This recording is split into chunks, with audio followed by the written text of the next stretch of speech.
여러분, 일상일의 대장 외계인 후아입니다. 지금 저희 채널에서는 한창 북페어 사과가 진행되는 중이란 말이죠. 네, 북페어 사과와 관련된 영상을 보시는 분들이 이런 생각하실 수 있겠더라고요. 그래서 무슨 책판이? 저희가 지금까지 현장에서 만나는 분들에게 무슨 책을 파는지에 대해서 1대1 과정으로 설명을 자주 드렸어요. 근데 이제 유튜브라고 하는, 어떻게 보면 1대1 상황으로 만나는 거지만 1대1 상황이라고 하기는 힘든 이 상황에서 무슨 책 파니? 이 부분에 대한 의문이 여러분들이 해소가 되지 않으시면 약간 북페어 사과를 따라가는 데 있어 좀 힘듦이 있을 수 있겠다라는 생각을 했거든요. 그래서 오늘 준비한 영상 바로 일상일은 무슨 책을 파는가에 대한 영상입니다. 일상일이 무슨 책을 파는 곳인지에 대해 알기 전에 일상일이 어떤 회사인지에 대한 이야기부터 짧게 나누고 가려고 합니다. 일상일을 저는 이렇게 표현하고 싶어요. 늘 제가 생각해온 것 중에 하나지만 한국 사람들이 잘 구분하지 못하는 것들 중 하나가 바로 이 다름과 틀림의 차이를 아는 것입니다. 그러면 요 개념부터 하나씩 알고 가볼게요. 다름이란 뭘까요? 저는 다름에 대해서 정답이 없다라고 얘기하는 편입니다. 정답이 딱 정해져 있는 게 없다면 무언가 상대방과 나와의 사이에서 의견 차이가 있었을 때 그것을 다름이라고 얘기합니다. 흔히 얘기하는 취존이 이 다름의 영역에 들어갑니다. 서로 좀 다른 게 있더라도 넌 그렇구나, 난 그래 라고 이야기하고 넘어갈 수 있는 것, 그것이 다름의 부분이에요. 그럼 틀림의 부분은 뭘까요? 정답이 없는 다름과 틀림이 같지 않은데 그렇다 보면 자연스럽게 이 둘이 반대되는 의미를 가지고 있을 수도 있다는 뜻이죠.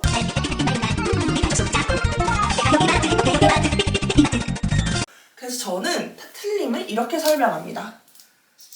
정답이 있어요. 다름, 그러니까 정답이 없는 것은 취존의 영역이라고 했잖아요. 그러면 틀림, 정답이 있는 것은 어떻게 설명할 수 있을까요? 한국 사람들한테 이야기 쉽게 얘기하자면 한국은 아시아에 있는 국가란 말이죠. 근데 누군가 한국을 아메리카 국가라고 얘기한 거예요. 이거는 취향 존중의 영역에서 설명할 수 있는 것이 아니에요. 그러니까 이렇게 명백하게 정해진 정답이 있고 그게 불변의 진리일 때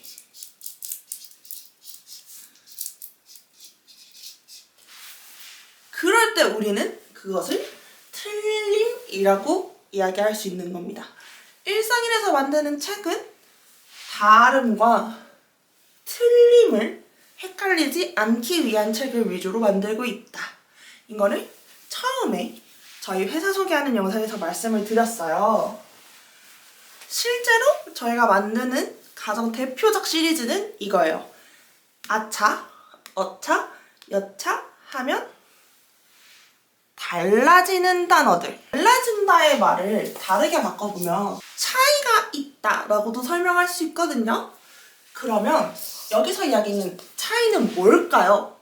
차이에 대한 예시, 그리고 우리가 그 차이를 제대로 느껴야 되는 것에 대해서 이야기를 한번 해볼게요.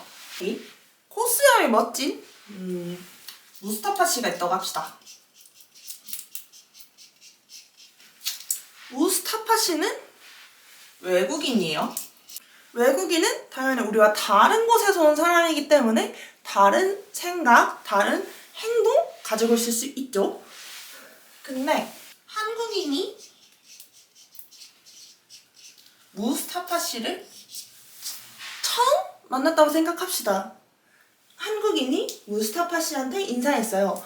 안녕하세요, 무스타파 씨. 근데 외국인이었던 무스타파 씨는 한국어가 좀 서툴었던 거예요. 그래서 안녕 한국인 하고 얘기했어요. 그랬을 때 한국인이 어떤 태도를 보이죠? 무스타파한테 너 싸움 잘하니? 라고 말하진 않을 거예요. 이 친구가 한국어가 조금 서툴지만 나한테 잘해주려고 했구나 하고서 이해하고 넘어갈 거예요.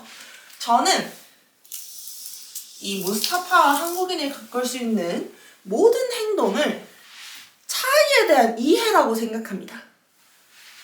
한국인인 나와 외국인인 무스타파 씨는 같을 수 없고 같을 수 없음이 어쩌면 당연한 것이기 때문에 이러한 같을 수 없음에서 오는 차이에 대해서 이해하고 있는 거죠. 온전하게. 그런데 재밌는 지점이 하나 있습니다. 외국인이었던 무스타파 씨와 한국인이었던 나 사이의 일이었습니다. 근데 이렇게 생각해 봅시다. 한국인 A 씨가 있고 똑같이 한국인이 B 씨가 있어요. 한국인 A 씨와 한국인 B 씨 사이에도 사실은 한국인과 무스타파 씨 사이에 있었던 것처럼 서로 같지 않은 지점이 존재할 수 있습니다. 그 이유는 다양해요. 예를 들어서 한국인 A 씨는 외국에 나가본 경험이 있는데 한국인 B 씨는 외국에 나가본 경험이 없어요. 이래도 서로가 가지고 있는 시선에 대한 차이가 존재할 수 있죠. 예를 들어서 한국인 A 씨는 20대예요. 근데 한국인 B 씨는 40대인 거야. 이래도 서로 간의 시선이 다를 수 있어요. 그런데 우리는 이렇게 두 개체가 가지고 있는 차이에 집중하기보다는 두 개체가 한국인이라는 것에 집중하기 때문에 이 두 사람이 서로 다른 차이가 있다는 점을 외국인과 나 사이에 있는 차이보다 좀 더 알아차리기 힘든 부분이 있습니다. 왜 그런 걸까요? 그 이유에 대해 설명하자면 간단합니다. 우리는 두 객체가 가지고 있는 차이보다 한국이라고 하는 것에 대해 좀 더 집중했기 때문이에요. 한국이라는 나라에서 살았어요. 같은 말 써요. 한국말. 같은 국적 가지고 있어요. 이 세 가지 요인이 우리는 외국인과 한국인의 차이보다 그 차이가 덜 중요하게 느껴지게 만들어요. 왜냐면 한국에 살았고 한국말도 쓰고 한국 국적이니까요. 그러니까 한국인의 마인드셋도 가지고 있고 한국어로도 얘기할 수 있고 한국에서 같이 부대끼고 살았으면 당연히 같은 생각을 할 거라고 생각하는 부분이 있는 겁니다. 근데 저희는 이게 아니라고 보는 거예요. 한국인이라도 한국인끼리 차이 가질 수 있다. 근데 이제 이렇게 얘기하면 그런 생각 들 수도 있어요. 아니, 같은 한국말도 쓰고 같이 이제 한국식으로 생각도 하고 그럴 텐데 왜 그게 다르다고 하는 걸까? 혹시 말싸움 해본 적 있어요? 이 말싸움이라는 것이 참 독특합니다. 말싸움에는 두 가지 패턴이 있어요. 첫 번째 패턴은 이겁니다. 진짜 쌉소리 했을 때.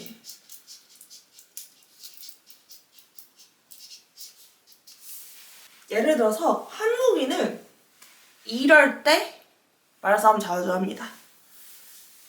롤이라는 게임이 있습니다. 롤이라는 게임에 별명 중 하나가 부모님 안부를 물어주는 따뜻한 게임이라는 말이잖아요. 진짜 쌉소리인 거죠. 그럴 때 한국인은 말싸움을 자주 합니다. 근데 생각보다 이 1번 케이스가 얼마 안 돼요. 2번 케이스가 훨씬 많거든요. 2번 케이스는 뭐냐면 오해했어요. 내가 한 말을 상대방이 오해했어요. 그래서 나는 좋은 의미로 얘기를 했는데 상대방은 너 싸움 잘해? 로 알아들은 경우에도 우리는 말싸움을 하게 됩니다. 그 예시 중에 하나가 이 요망하다라는 말 아닐까 싶어요. 요망하다라는 말은 참 재밌는 부분이 하나 있어요. 사극이라던가 아내의 유혹 같은 작품들 보면 이 요망하다를 약간 요물 같은 사람이라는 말을 할 때가 있어요. 예를 들어서 이 요망한 것 하면은 약간 요물 같고 좀 못된 짓 하고 이런 사람 가리키는 말이라고 쓴단 말이죠. 근데 이 요망하다를 어르신들 세대에서는 조금 다르게 씁니다. 와, 너 진짜 똘똘하다 라는 뜻으로 요망하다 라는 써요. 아이고 요망한 것 이런 식으로요. 근데 길을 지나가고 있던 70대 할머니가 30대 여성이 기르고 있는 아이를 보고 아이와 얘기를 했어요. 좋은 마음으로, 할머니의 마음으로. 그러다가 애가 너무너무 똘똘한 거예요. 그래서 아이한테 아이고 요망한 것 하고서 막 볼을 만지면서 귀여워해줬어요. 근데 30대 애 엄마는 요망하다를 그렇게 쓰는 줄 몰랐던 거야. 그럼 이제 자연스럽게 그렇게 될 수 있죠. 할머니 싸움 잘하세요? 여기서 이야기하고 싶은 거는 세대별로 또는 연령별로 또는 내가 무슨 경험을 했고 어떤 생각을 가지고 살고 하는 사람이냐에 따라서 언어를 어떻게 사용하는가. 같은 한국어 내에서도 어떤 의미, 어떤 뜻, 어떤 생각을 갖고 이 단어를 쓰는가가 모두 다를 수 있다는 거예요. 그리고 그게 바로 말싸움 같은 거의 원인이 될 수 있는 거죠. 상대방이 하고자 하는 의사와 내가 느끼고자 하는 의사가 충돌했을 때 우리는 충분히 그거를 싸움의 요인이라고 받아들인다. 이 말싸움이라는 거에는 참 기묘한 부분이 있습니다. 실제 싸움과 말 싸움을 비교해 볼게요. 이게 진짜 재밌어요. 실제 싸움은 몸에 상처가 나요. 상처 나겠지. 이걸로 치기만 해도 눈탱이 밤탱이 말 이런 눈 될 텐데.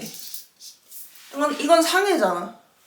근데 말싸움은 마음의 상해가 나요. 근데 이 마음에 나는 상해라는 건 눈에 보이지가 않아요. 그래서 문제가 생기는 게 몸에 생기는 상해는요 보이거든요, 몸에. 그래서 뭐 해결이 다소 좀 쉬워져요. 이게 뭐 법적인 문제가 없고 이게 아니라 내가 길을 가다가 차에 부딪혔어요. 그러면 차주가 내가 부딪히면서 다친 게 여기가 이렇게 됐네요. 요거 치료비를 드릴게요 하고서 기준을 가지고 있기 때문에 이미 잘 쉽게 해결될 수 있어요. 근데 말싸움은 다소 어렵게 해결돼요. 왜냐면 아까 얘기했듯이 우리는 말을 쓰는 데 있어서 차이가 있어서 나는 상처 입을 생각이 아니었어. 나는 상처를 입히고 싶지 않았어. 근데 상대가 상처 입었대. 그랬을 때 아니 나는 상처 입힐 생각이 없었다. 근데 그게 왜 상처가 됐느냐 라고 얘기하면서 이걸 해결해 줘야 되는 문제로 보지 않을 수가 있거든요. 근데 그렇게 되잖아? 그럼 또 그거에 마음에 상처를 더 입어. 아니 네가 말을 그렇게 해서 내가 상처를 입은 건데 네가 말을 그렇게 하면 내가 2배로 상처받지. 이런 식으로 얘기가 되니까 해결이 다소 어려운 거예요. 그래서 사실상 진짜 치고받고 싸웠으면 그냥 깔끔하게 깽값 주고 해결하면 되는데 말싸움을 하고 나면 깽값을 주기도 힘들 뿐더러 깔끔하게 해결되기도 힘들어. 근데 신기하게 이거를 해결할 수 있는 방안이 2개가 있습니다. 하나는 유니콘적 해결 방식인데 모두가 사전적 정의로만 말을 하는 거예요. 이 유니콘적 해결에 대해 설명할 때마다 좋아하는 예시가 하나 있는데 바로 미친입니다. 정신 나갔다 했을 때 미친. 우리 별의 별에다 미친 다 쓰거든요. 예를 들어서 지금 넷플릭스에서 하고 있는 예능 중엔 이런 제목 가진 예능이 있습니다. 성시경 씨하고 이노가시라 고로역의 마츠시게 유타카 씨 나오는 미친 맛집. 근데 이거 과거에는 못 쓰는 표현이었습니다. 원래 이 미친이라는 게 사람하고만 붙을 수 있는 말이었단 말이에요. 원래는 미친 시어머니, 미친 며느리, 미친 사위, 미친 장모님은 가능했는데 미친 맛집, 미친 띵곡 이런 거 불가능했단 말이에요. 그럼에도 불구하고 우리가 이거를 긍정적이고 감탄사로서 쓰고 있다 보니까 외국인들 와서 야 이거 진짜 미치게 맛있다 이러면은 왜 맛이 미치게 있느냐라는 질문이 돌아오는 거라고요. 그러니까 우리 모두가 사전적 뜻대로만 말을 쓰면 말하면서 싸울 일이 없어요. 오해가 생길 일이 없어요. 사전적 정의로만 말을 쓰니까. 근데 이게 왜 유니콘적 해결이겠어요? 그게 됐으면 우린 말싸움을 안 했단 말이에요. 그렇죠? 모두가 사전적 정의로만 말하는 게 가능했으면 애초에 말싸움이라는 방법 자체가 안 생겼어요. 사전적 정의는 사전을 모두가 볼 수 있기 때문에 보편적 정의란 말이죠. 그러니까 얘도 쟤도 걔도 그 뜻을 알고 있으니 말싸움 자체가 안 일어나. 근데 생각을 해봐요. 우리가 처음 살면서 말을 배울 때 사전적 정의를 먼저 배우나요? 아니면은 엄마 이게 무슨 뜻인가요? 했을 때 엄마가 알고 있는 뜻대로 배우나요? 후자란 말이에요. 그래서 얘가 유니콘인 거예요. 그러면 이 비유니콘적 방법은 뭐가 있을까요? 그냥의 테토식 해결법입니다. 걔는 그렇구나 하고 넘어가는 거예요. 예를 들어서 제가 링고와 가장 자주 싸우는 부분 중 하나가 링고가 가끔 말을 할 때 가장 핵심적인 부분을 빼놓고 얘기할 때가 있어요. 뭐 넌 피곤해서 라던가 그걸 어디서부터 설명해야 될지도 모르겠어서 이런 이유로 링고와 설명을 포기할 때가 있단 말이에요. 근데 저희 이제 안 싸워요. 걔는 그렇구나의 마인드로 살기 시작했거든요. 링고에게 악의가 없다는 걸 알고 말하고 싶은 뜻이 어딘가에 숨어있다는 걸 알아요. 그랬더니 걔는 그렇구나 메타로 생각할 수 있게 된 거죠. 근데 저랑 링고는 출퇴근 시간 빼고 하루 종일 붙어있어요. 출퇴근 시간하고 잠자는 시간 말고. 그러니까 우리는 걔는 그렇구나 하는 게 되는 건데 지구 지금 80억 인구 정도 있는데 80억 인구가 다 같이 하루 종일 살 부대끼고 살 수 있어요? 없어요? 없어요. 걔는 그렇구나 메타로 사는 게 불가능해진 거죠. 그래서 이것에 일종의 보급형 해결법인 2-1 해결법을 생각해냈습니다. 바로 인지론적 관점이에요. 우리가 살면서 걔는 그렇구나 하는 상황을 항상 만날 순 없어요. 그런데 걔는 그렇구나를 인지할 수는 있잖아요. 아, 쟤랑 나랑 말하는 방법이 다르구나. 아하, 그렇구나. 근데 그걸 이해해버리잖아요? 그러면 말이나 이런 것에서 오는 스트레스가 줄어들어요. 그런 말도 있잖아요. 윗집에서 아이가 쿵쿵거려서 너무 짜증났는데 윗집 아이가 6살짜리인데 편지를 예쁘게 써왔어. 쿵쿵거려서 죄송해요 이러면서 왔어. 그럼 갑자기 막 들을만 해진다고요. 6살짜리 애가 그렇지 뭐. 애도 미안하다고는 하잖아. 하고 이해를 해버리면 화가 덜 나요. 그러니까 말에 대해서도 아하, 우리가 서로 다를 수 있구나를 항상 이해하고 살면 좋다는 거죠. 근데 걔는 그렇구나를 인지하는 게 생각보다 어려운 일이란 말이죠. 그거 하시나요? 세상에는 스펙트럼이라는 개념이 있습니다. 뭐 대충 여기가 사전적 정의 라고 했을 때 사람이 말을 요 어둠에서만 주고받으면 화가 안 나. 화날 일도 없고 이해도 쉬워요. 근데 안타깝게도 세상은 스펙트럼적이어서 어느 사람은 여기서 얘기하고 있을 수도 있고 어느 사람은 여기서 얘기하고 있을 수도 있는 거죠. 그러면 요쯤에 있는 사람은 얘도 이해가 안 되고 얘도 이해가 안 될 수 있어요.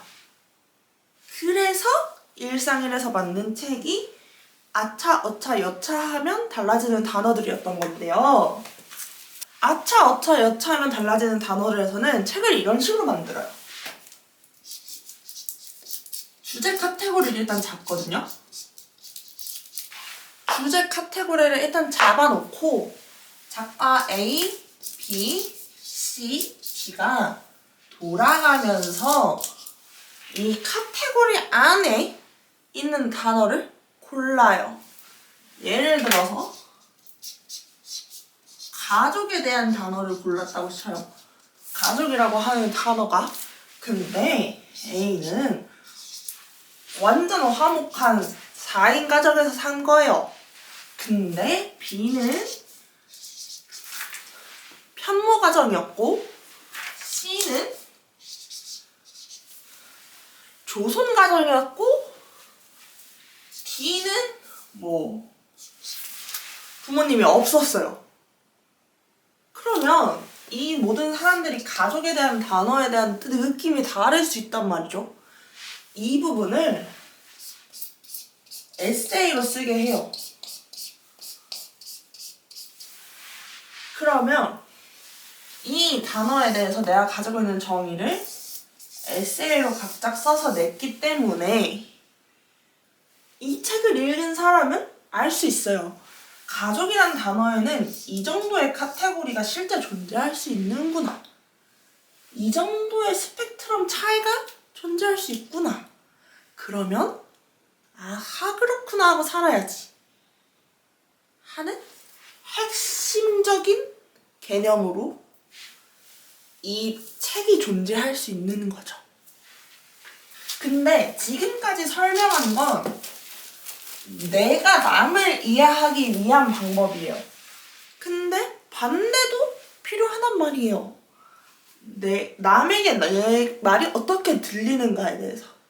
그래서 이 책은 이러한 과정을 거쳐서 여러분들이 서로에 대해서 이해할 수 있게 해주는데요. 첫 번째로 사전적 정의를 공개해요.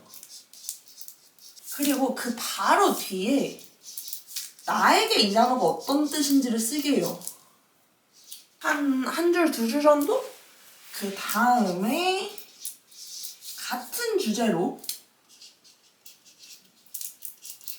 작가진 에세이가 들어가요. 작가진은 이 단어의 사전적 정의와 다르게 이 단어를 어떻게 정의하고 왜 그런 정의를 내렸는가에 대한 이야기가 들어가는 거죠. 그 다음에 마지막으로 나도 에세이를 쓸 수 있어. 이 과정을 거치면 결론적으로는 여러분들도 여러분들이 이 단어를 쓰는 방식에 대해 알 수 있게 되는 거죠. 이렇게 설명하면 많은 분들이 왜 처음에도 나에게 이 단어에 대해서 쓰라고 하고 두 번째에도 나에 대한 이야기를 쓰게 하나요? 하고 궁금해하시기도 하거든요. 근데 이때는 스펙트럼에 대한 인지가 없어요. 사실 사전적 정의와 내가 생각하는 이 단어의 정의도 크게 다를 수 있거든요. 그렇다 보니 애초에 이 단계까지는 생각이 오지도 않았을 수도 있어요. 사전적 정의와 내 단어 정의가 다른 것만으로도 충격이었을 수 있다는 거죠. 이 과정에서 일단 내 정의를 알고 나면 다른 사람들은 이거 어떻게 생각하나에 대한 이야기를 좀 더 이해하기 쉬워져요. 그래서 이 단계까지 오고 나면 이 에세이를 읽는 부분에서 스펙트럼에 대한 인지가 돼요. 스펙트럼에 대한 인지가 되니까 차이에 대한 인지도 돼요.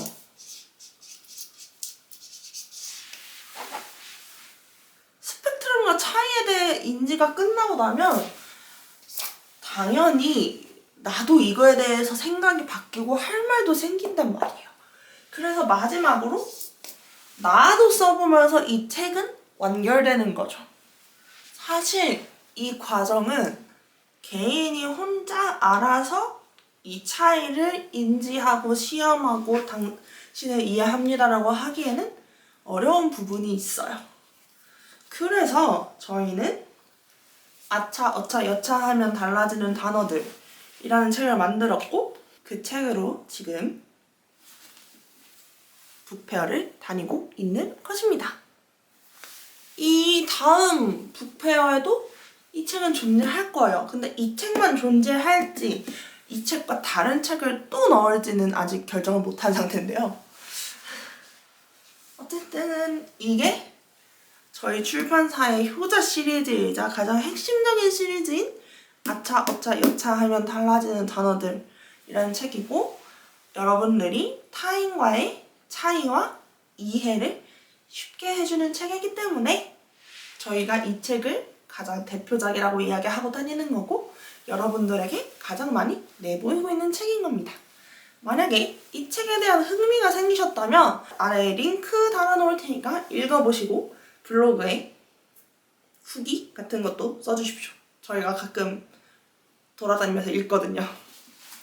그러면 오늘 이 내가 셀프로 붙여서 엄청 찌글찌글거리는 화이트보드와의 영상은 여기까지입니다. 다음에도 이런 식으로 책에 대한 이야기를 하는 날이 올 건데요. 다음 책은 어떤 책일지도 궁금해 해주시고 다음에 이렇게 만나는 저희 책이 무엇인지도 궁금해 해주셨으면 좋겠습니다. 그럼 저는 이만 아차, 어차, 여차 하면 달라지는 단어들에 대한 설명 마치고 퇴근해 보겠습니다. 다음 영상에서 만나요. 안녕!